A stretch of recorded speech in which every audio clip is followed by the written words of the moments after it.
Salut tout le monde, 18e épisode de Tabou. Cet épisode va être un peu plus à l'ancienne, mais j'avais vraiment envie de le faire, donc c'est parti!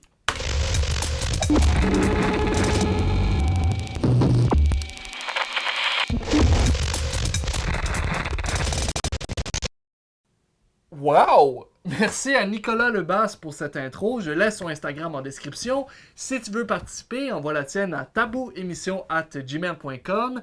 Et yes, plaisir. Dans l'épisode 13 de Tabou, on a abordé la relation délicate entre le Québec et le reste du Canada. Bon, là je dis on, mais on s'entend que c'est moi qui fais tout le travail comme d'habitude. Aujourd'hui, je vous propose de plonger plus en profondeur dans le drama canadien en explorant ensemble les enjeux entourant la survie de la langue française au sein des communautés minoritaires francophones vivant à l'extérieur de la province du Québec. Parce que si vous pensiez que les Québécois l'ont pas eu facile, attendez de voir ce qui s'en vient. Oh. Ouais, en tout cas. Mommy, mommy, I love you dearly. Please. Some people think that just because you're different than them, you have to be something like a germ. French is just gonna start disappearing. It's gonna start turning into English, and I forgot all about the French. 11-year-old Geneviève and 9-year-old Christopher Dubois talking about some of the problems they face as one of Canada's minority groups, being French-speaking citizens living outside Quebec. Bon, c'est toujours le fun de se rappeler qu'au début, Tabou, c'était une émission humoristique. Alors avant de commencer, j'aimerais adresser le fait qu'en tant que Québécois, c'est possible que je sois pas capable de cerner toute la complexité des enjeux auxquels font face les communautés francophones hors Québec. Donc si tu te sens lésé par ce que je dis, je t'invite à expliquer pourquoi en commentaire, ça va me faire plaisir de te lire et qui sait, peut-être devenir un tout petit peu moins con. Bon, alors le Canada, c'est un formidable pays qui est subdivisé en territoires et en provinces, chacune dirigée par un premier ministre, plus largement dirigé par un gouvernement fédéral canadien dont le premier ministre actuel est Justin Trudeau. Excusez-moi, je viens de penser à ses pectoraux. Aujourd'hui au Canada, il y a plus d'une personne sur 5 qui a le français comme langue maternelle et bien que la majorité vit au Québec, il y a quand même plus d'1 million de personnes qui vivent ailleurs au Canada. Pas exclusivement, mais majoritairement dans les provinces de l'Ontario et du Nouveau-Brunswick. Et contrairement aux Québécois, ces communautés francophones hors Québec sont en minorité au sein de leur propre province. Mais bon, pour bien comprendre tout ça, on a besoin, comme toujours, d'un peu de contexte historique.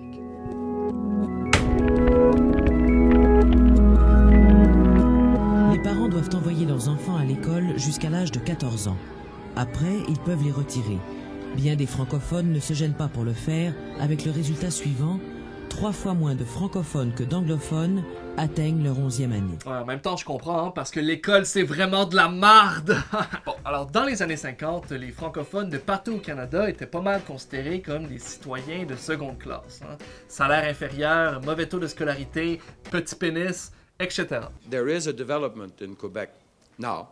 In other words, we're trying to correct what was mostly our own fault, especially in fields like education, which bring this sort of necessity for self-determination or self-administration. Donc, dans les années 60, il y a une période qu'on appelle aujourd'hui au Québec la Révolution tranquille. En gros, sur une très courte période de temps, le développement économique et social qui tardait à arriver frappe la société québécoise de plein fouet et de plus en plus de francophones commencent à être fiers de leur culture et de leur langue et puis commencent à se dire « Hey, il me semble que c'est un peu injuste que le Canada soit un pays unilingue anglophone alors qu'on a la même légitimité historique qu'eux d'exister en Amérique. » C'est dans ce contexte-là qu'à la fin des années 60, les Québécois se joignent aux francophones de partout au Canada aux États généraux du Canada français afin d'établir les bases de la légitimité de la politique canadienne-française. À ce moment-là, la grande famille canadienne-française a vraiment le vent dans les voiles et absolument rien ne pourra briser leur unité. Canadiens français à leur entrée à la place des Arts et seront québécois franco-ontariens à leur sortie. Pour beaucoup d'entre eux, c'est la fin d'un grand rêve, celui de Canadiens français qui se sentent chez eux d'un océan à l'autre. Oups! Donc, lors de ces États généraux, il y aura le premier point de rupture entre le Québec et les minorités francophones. En gros, le Québec, puisque majoritaire au sein de sa province, souhaite que le pouvoir politique soit le plus possible entre les mains des provinces, tandis que les minorités francophones hors Québec qui sont mal représentés dans leur province puisqu'en position de minorité, voient de meilleures possibilités de représentation si le pouvoir politique est le plus possible centralisé au sein du gouvernement fédéral. Rajoute à ça le mouvement indépendantiste québécois et la grande famille canadienne-française était officiellement divorcée. Un peu comme tes parents. Et c'est donc dans ce contexte que les communautés hors Québec ont dû vivre depuis cette époque, ne pouvant plus tellement compter sur le grand frère québécois pour défendre leurs intérêts au sein du gouvernement fédéral. Elles ont dû se battre pour conserver leur culture en tant que minorité culturelle au sein de leur propre province. Et bien que la reconnaissance du français est pas mal acquise au Québec aujourd'hui, elle l'a jamais été ailleurs au Canada.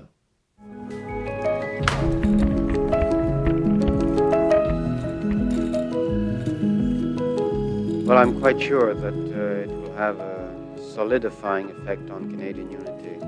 From the French-Canadian side, they will have been given the first concrete proof that Canada and Canadians are just not a host of good intentions, but that we really mean to get down to business when we talk about the two official languages. Bon, alors dans l'espoir d'amadouer le Québec à ne pas devenir indépendant, le premier ministre canadien Pierre Elliott Trudeau, qui est le père de Chose Justin Trudeau, crée en 1969 une loi sur les langues officielles qui, en gros, garantit un statut égal à l'anglais et au français au sein du gouvernement fédéral. Sauf que, surprise, ça règle pas vraiment les problèmes des minorités.